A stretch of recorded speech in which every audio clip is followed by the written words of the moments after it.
പണമില്ലാത്തതിന്റെ പേരിൽ ഒരു കുട്ടിയും ഇനി പഠനയാത്ര എന്ന സ്വപ്നം ഉപേക്ഷിക്കേണ്ട എന്നതാണ് പുതുവർഷം കേരളം കൈക്കൊണ്ട ഏറ്റവും മികച്ച തീരുമാനങ്ങളിലൊന്ന്. സാമ്പത്തിക ബുദ്ധിമുട്ട് കാരണം പണം തരാനാകാത്ത ഒരു കുട്ടിയെയും യാത്രയിൽ നിന്ന് മാറ്റി നിർത്തരുത്. സൗജന്യമായ കുട്ടികളെ കൊണ്ടുപോകുന്നത് മറ്റു കുട്ടികൾ അറിയാതിരിക്കാൻ അധ്യാപകർ ശ്രദ്ധിക്കണം.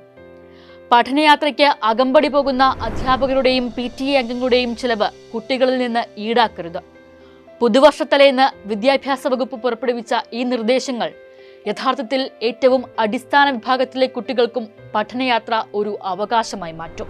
കൂട്ടുകാർക്കും അധ്യാപകർക്കുമൊപ്പം കാഴ്ചകൾ കണ്ട് സന്തോഷിച്ചുല്ലസിച്ച് ജീവിതകാലം മുഴുവൻ ഓർത്തുവെക്കാൻ പാകത്തിലുള്ള നല്ല നിമിഷങ്ങൾ പാവപ്പെട്ട വീട്ടിലെ കുട്ടികൾക്ക് ഇതുവരെ അന്യമായിരുന്നു, വേദനിപ്പിക്കുന്ന ഓർമ്മയായിരുന്നു.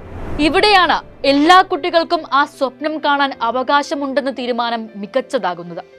ഇന്നും തറയിലിരുന്ന് പഠിക്കേണ്ടി വരുന്ന അടിസ്ഥാന സൗകര്യങ്ങളൊന്നുമില്ലാത്ത പാവപ്പെട്ടവന്റെ വീട്ടിലെ കുട്ടികൾക്ക് മെച്ചപ്പെട്ട വിദ്യാഭ്യാസം അന്യമായ ഉത്തരേന്ത്യൻ സംസ്ഥാനങ്ങളുടെ വേദനിപ്പിക്കുന്ന ചിത്രങ്ങൾ നമ്മൾ കാണാറുണ്ട്.